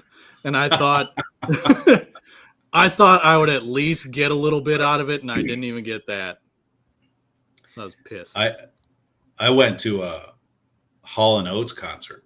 Ooh. and I fell asleep. I would have too. Yeah. No. I literally fell asleep during it. Probably had nothing to do with alcohol, but Shade 6 Feet Under. I used to like old school 6 Feet Under, but Chris Barnes is absolutely terrible. That's all I have to say about fucking 6 Feet Under. Chris Barnes is just dog shit.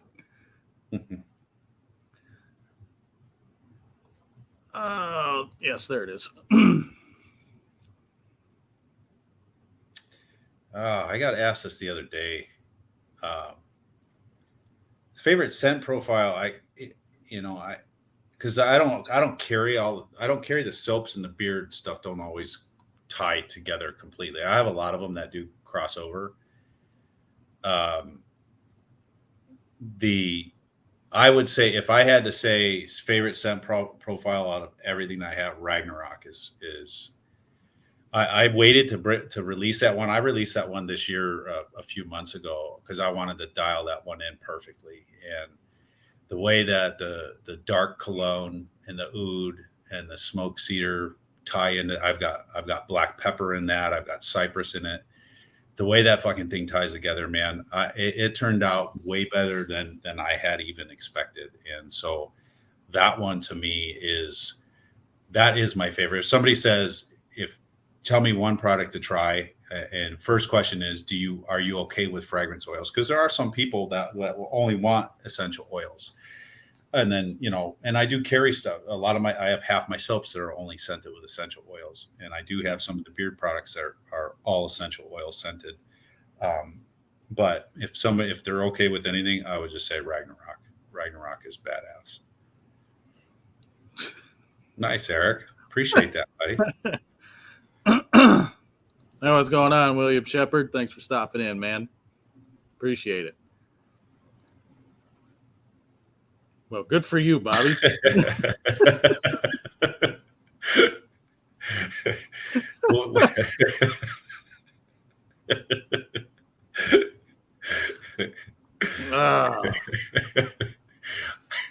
Did you lick the chili off your fingers?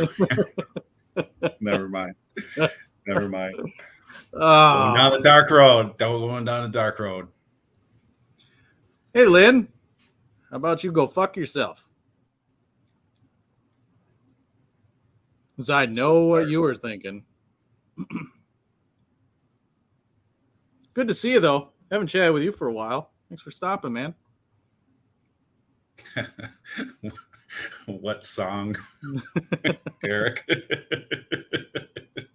I'd like to know that too.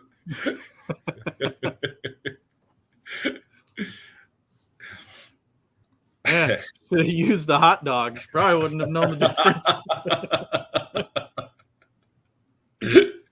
Depends if she had a baby or not.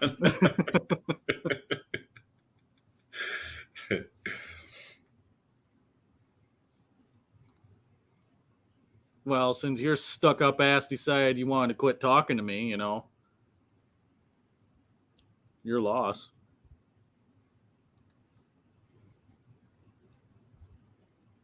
I'm sorry. I don't mean to be so mean, Lynn.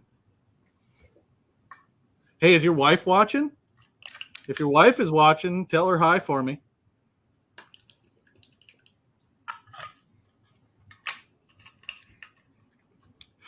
Oh. Your third bottle of Ragnarok, huh? Yeah, he's a fan of that one. I appreciate it, man. I got really blessed with a lot of these guys, man, that are I'm in it for return customers. It's one and done people. That's great, and I appreciate if you didn't like it, that's absolutely fine. That's not for everybody, but the people that come back, that means the world to me, man. That's what I'm after. Because, like I said, I'm not expecting to blow up and turn into this multi-million-dollar company. Would I like to? Yeah, I think it'd be cool. But like, again, I don't know. I have the balls to do that, and then you're talking, I'm a government worker. I came back. I worked for an engineering firm for 7 years. So I don't know. We got a few more minutes.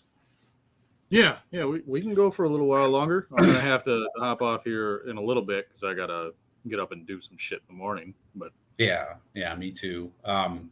But I started. I came up through the trade. I was a tinner. I was a sheet metal worker, union local 46 in Rochester, and then I transferred out here and transferred through the union. Worked my way up, learned service work. Got my journeyman license and everything. And my goal was I want to get off the roofs by the time I was 30, especially in Arizona. It's fucking 120 up there. Way too fucking hot. Yeah. Yeah. Fixing an AC, running a torch and stuff. And so I was able to I got into the city of Scottsdale, my first go around there. And I was a tech there for a year and a half. And then I worked my way up into a project manager in facilities there. And then I had left and went to work for an engineering firm, and I was their field guy. So I did all the construction administration, built tons of prisons, fire stations, police stations. I've been in the coolest place. I have to say, I've been in the coolest freaking places, done the coolest shit, working for an engineering firm. Long Beach, for example, there's a dome in Long Beach right on the where all the cargo containers come in, all the shipments come in. That's the Carnival Cruise Terminal, and we renovated it. We designed that. We renovated that, and I got to stand on the top of that fucking thing and take a selfie with a Queen Mary behind me. How fucking cool is that?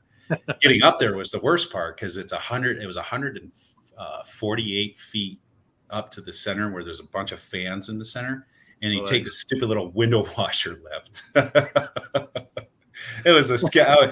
There were a bunch of guys in construction shit. I'm like, I got to go up there and I got to inspect stuff. Yeah, I put the harness on. I get in this thing and we start going on, and I'm like, I can't fucking pussy out now. If I do that, I'm gonna look like a chump. And I'm worried about what everybody else is thinking of me. I white knuckled that son of a bitch all the way up because it's just free swinging. There's nothing out. You're free swinging in the middle of it. No. Dude, it was the worst. But when you get up there, then you get in this rickety ass angle iron welded catwalk that comes out to you, and when you get to the top, you got to push off this thing and let it slide up. And then I had to climb through the mid rail to get onto that, unhook my harness, and all you see, and it's only a gap like this big, but I just see down 140 feet to the fucking concrete, and I almost froze getting through that. And then you get inside, and there's walls in there, and it's like, oh, it makes it better. The way I saw the welds on this thing, and standing in that's no better because as soon as that thing comes down, you're freaking dead. But it all worked out. It was really cool. But yeah, so I mean, I owe where I sit right now. I have a really good job as a project manager, but I owe everything to the trade. I loved being in the trade. I still fix. I was out with the guys the other day. I saw the guys working on something, and I go out and start troubleshooting shit with them. I can't get away from it. I can't get myself out of the trade because the trade has given me everything that I have. You respect where you came from. Fuck yeah, absolutely.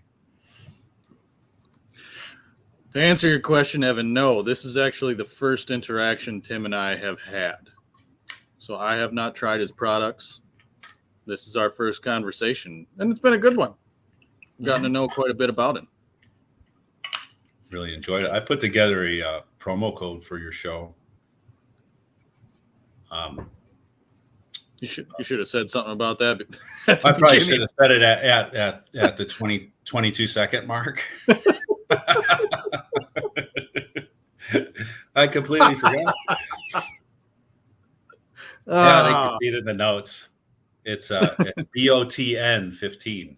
It gets you 15% off. It would have been. You got me all distracted, Dan. Here we are, an hour and 50 minutes in, and it's like, oh yeah, by the way.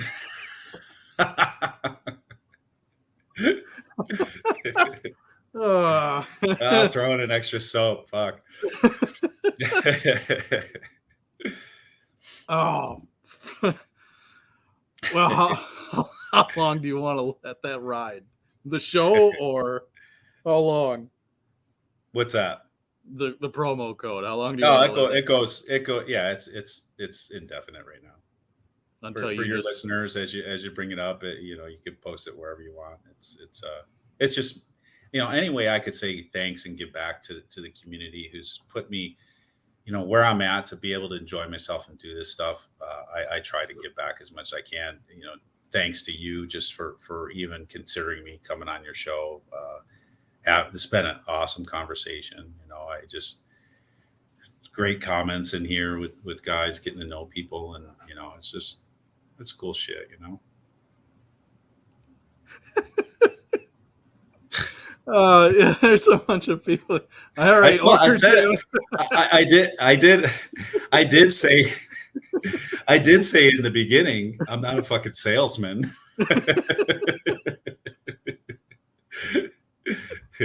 Oh, that's funny.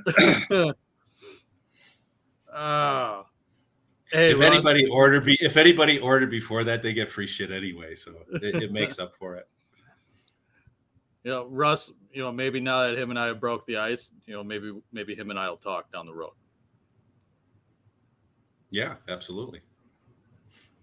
No, Chris. No. Well, he's got the things on it. I don't know what those are called on the A's. If you don't know the story behind lasagna, I don't. Oh. But yes, you're welcome, Lynn. I didn't want to skip over this. No, you won't get anything less from me. And good. I hope she appreciates it. You better hope I never come visit you.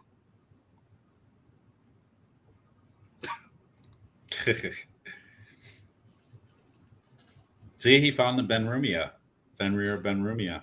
Well, you know what, Lynn? If you would have been here earlier in the show, instead of fucking pulling your dick or something, he explained the dog wash completely. Well, he's asking what kind of dog. It's I've got 3 of them. They're all rescues. They're 2 of them are Dan's gonna smirk and say, because he's probably got some fucking Saint Bernard shit on his farm or something. But I've got Chihuahuas.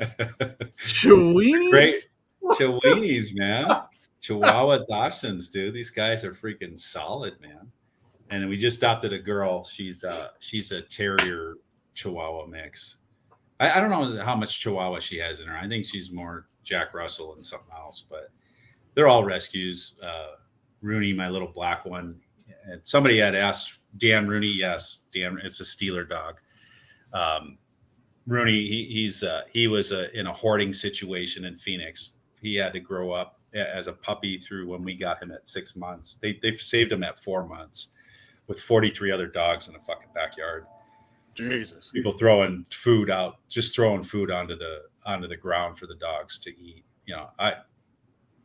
I could go into what I would like to do to those kind of people that are doing that shit, but that's probably for the next show.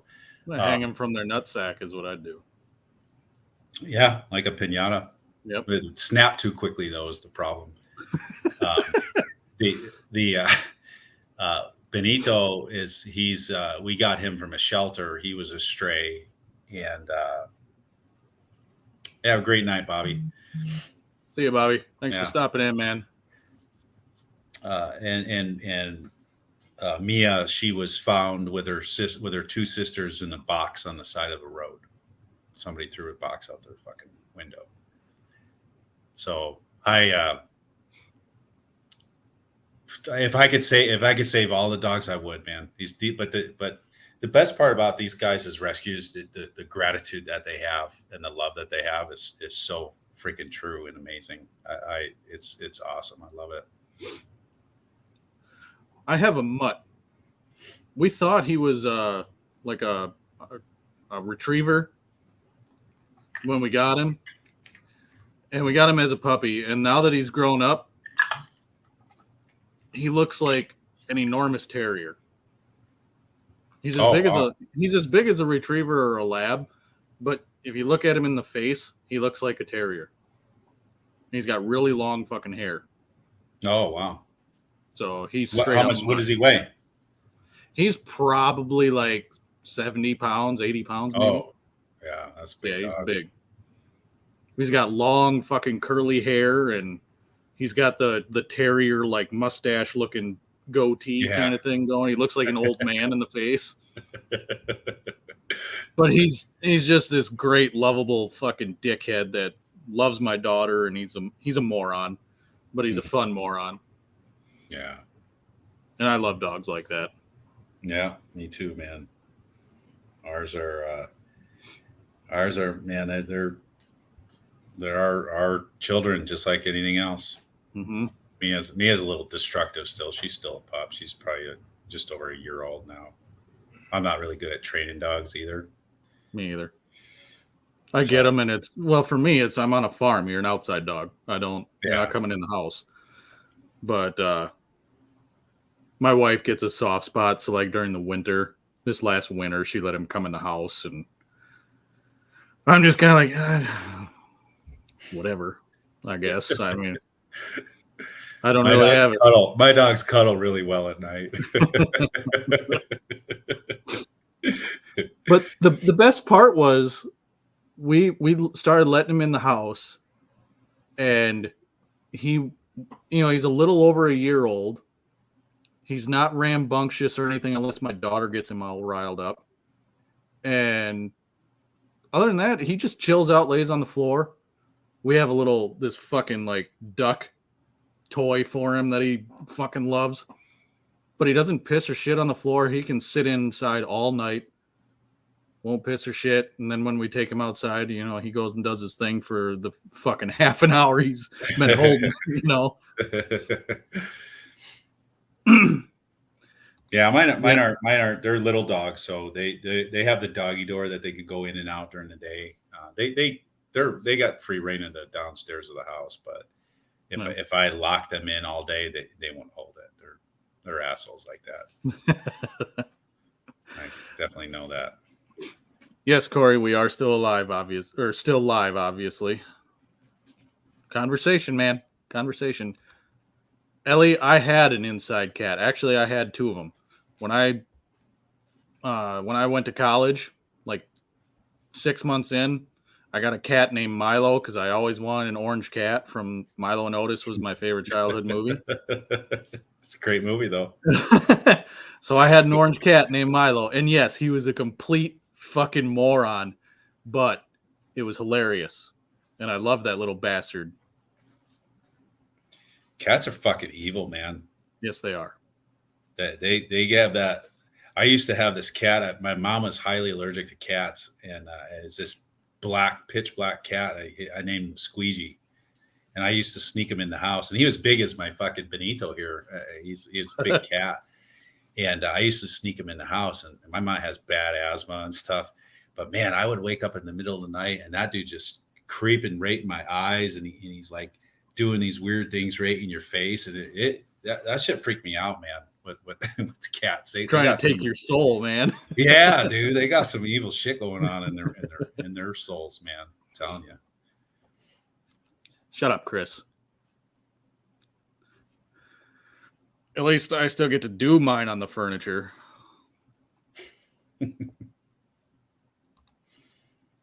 2-year-old working line German Shepherd. I bet that's a fun dog. I love Shepherd mixes. My wife has to cut it off at like 20 pounds. I can't. She won't do a bigger dog than that. She's afraid of bigger dogs. And it's not, I got to keep the peace, man. Plus a 70-pound dog's not going to fit in my bed. Well, yes, Aldemir, I know this. I've seen it. We have farm cats that were here before the dog. We got barn cats to keep the fucking mice down. And when we brought Goose home, yeah, we would see this shit all the time. My dog's name is Goose, by the way. Oh.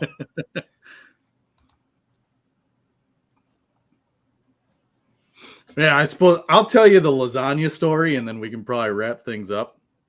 Yeah. So I was supposed to have a Longhouse episode with Tyson from Copper John's, right? Well, that night I was woken up at about 10:45 by banging on my door.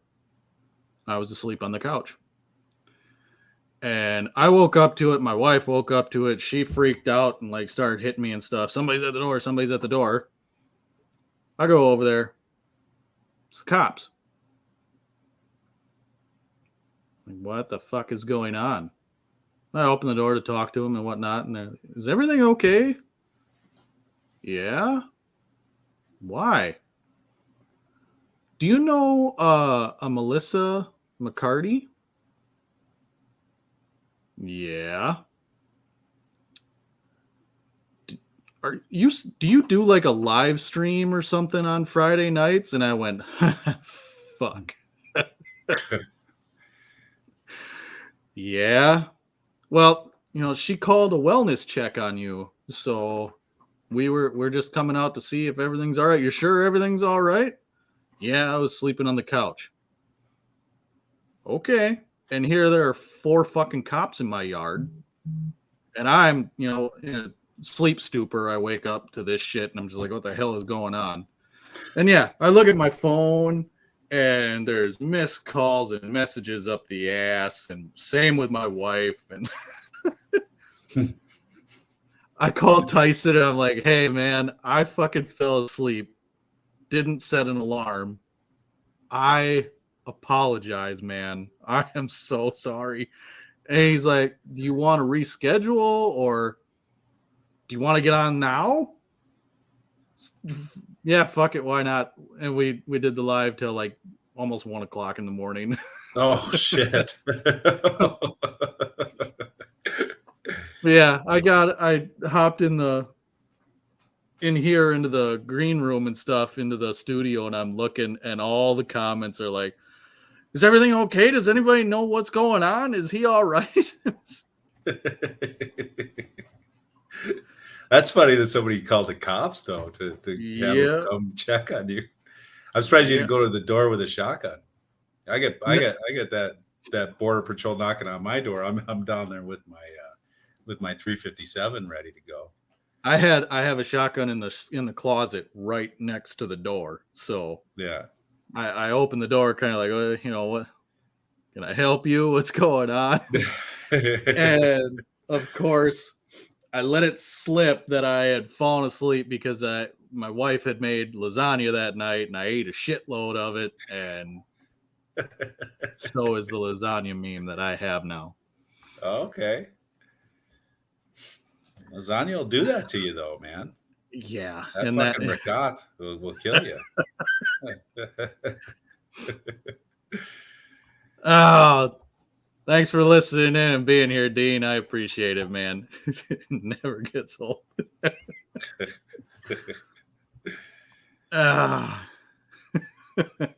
Yeah, sure, Corey. Just best thing to ever happen. Why did it have to happen to me, though? God damn it. It's why you know how many alarms I set to make sure that I didn't fucking forget this tonight? Because I've been looking forward to it so much, but I'm like, I could end up getting busy doing something and I'll be like, oh my God. Because Mike Wiseman sent me a text earlier and he goes, what time is the show tonight? And I said, 7 p.m. Eastern time. And he goes, bro, that was an hour and a half ago. My fucking heart sunk into my stomach. I'm going, I fucking seriously missed this thing. And he goes, I think you mean 7 o'clock your time. And I'm like, oh yeah, that's what it is. Yeah. So, and then my alarm kept on going off and then everything worked out fine. But yeah, I was hoping I didn't screw that up. Nope. We're all good. Hey, what's going on, Nate? How you doing, sir? Thanks for stopping in, man. I haven't talked to you for a while. Hope you're doing well. I saw somebody else I guess it was way up in the comments. Somebody had mentioned Palmyra. That's one that sticks out. That's part of where I'm from. Like where Mark's from up in Canandaigua. Mark will remember Roseland Park. That was the shit out there at Canandaigua. It's a little shit amusement park. And the cool thing they had at Roseland Park was they had this a sky. I guess they have it at some zoos and stuff. It's like a sky chair, like two people could sit on it, and it. Mark lives in Palmyra. Got it. But the chair took you around the park, so you just had this view, and it's like on a cable, and it just sits there, and you go and overlook the whole park. But it was just always cool. They had these little stupid amusement parks down there that was just. I do miss that from New York, some of that stuff, and the seasons, the fishing. Stuff like that, but I don't know. I doubt any of my family's on here. My family's a bunch of fucking douchebags. So I don't miss that. I don't really. I don't care. I got 2 brothers and a sister, and none of us really get along. But that's too bad. Yeah, I do find brotherhood and people that I get close to, like in this community, and in AA program. I've got some guys that I'm really tight with that are really good people, you know. So I supplement, and my wife's family is really cool. Her brothers, she's got 3 brothers, and you know, Yeah. they're good dudes. They asked me to, I got to fix everything for everybody, but which is fine because I like doing that. You know, it's just like making beard shit. I like doing that stuff, but yeah, it's a shame with my family, but you know, it is what it is. Well, what's going on, Cruz? Thanks for stopping in, man. Hope you're doing well. Have a good night, Russ. Catch you later, sir. But you know, I feel bad for, you know, people that aren't quite as tight with their, you know, brothers or sisters, because I have one brother and sister, and that's all I've got left aside from, you know, my wife and my kid. I have my brother and my sister, and we were a very close, tight knit family always. And then, you know, heart attack took my mom, and then a year later cancer took my dad. And it was like the family like just got crushed. And it was, you know, now we have each other and that's it. Fuck you, Chris.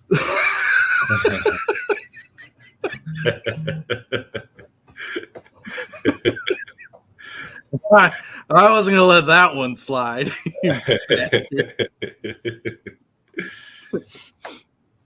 But you know, yeah, I wish I was, you know, it's really hard. My oldest brother is a fucking Quaker, like dude is straight up.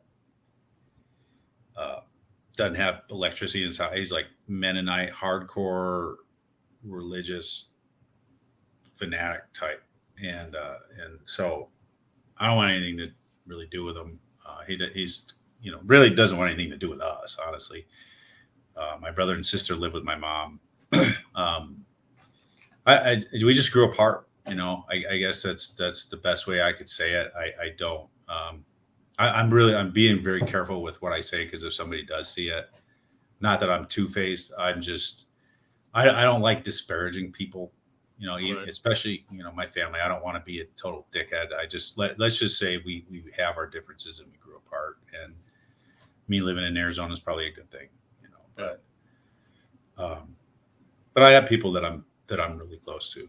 That you know, and you know, I said early on in the show that loyalty thing to me, I take that so seriously. To loyalty to people, you know, there are a handful of people that I would do anything for, you know, and always be that way, always be there for them, and I try to be. So sometimes you just don't get that back. Very true. Some of us, Eric, some. There's some people in it that are just trying to watch it burn. But they're the Yeah, I think it's pretty evident who some of those people are. I know Eric through BBU, Bearded Brothers United on Facebook. Great group of guys, man. Just seeing the love in there and support for one another. It's really cool to be a part of that. It's not anything. Hey, you gotta post a picture of yourself. You got to do anything like this, and you know, it's just a bunch of guys that talk about beard shit, talk about other stuff. You know, we just interact, and you know, I met Bobby through that. You know, I really met Mike Wiseman through that. I knew Matt Hill from Florida Boys. When we kind of started off, you know, our businesses kind of kicked off right around the same time. I've known Matt for a long time. He's a good dude, man. He's a really good dude. I probably talk to him more than anybody in the beer community. He's always calling me he's calling me at like 1:00 on a Thursday, and I'm like, what the fuck, dude? And he's like, well, I just got off of work. I'm like, oh, I got a meeting. You know, I'm going into a meeting because he's in Florida. You know, we got that 3-hour difference, but we talk. You know, we talk a couple times a month, and so we're pretty tight. We bounce cents off of each other. We trade shit. And I got to that point with Mike Wiseman with Hemp Wizard. he's got great products, and he's just a great dude, you know. And there's other guys that are coming up that I just like supporting them. You know, I'd rather pour. You know, I said early on, I have a hard time paying $19 for beard oil. That's why my prices are where they are. Right. But I'll do it for guys that I want to support, and I don't think it's anything wrong with what they're doing. It's just I'm probably just a tight ass. You know, that's what it is. But I do spend my money. I don't use promo codes that they put out. You know, I know what it takes to do this shit. I know the effort that goes into it, and some of those guys do it for their livelihood. And if I could contribute to that, why not? You know. True.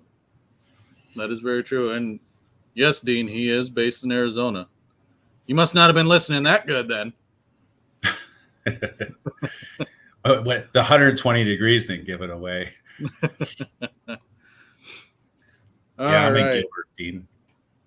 All right. So, any final thoughts?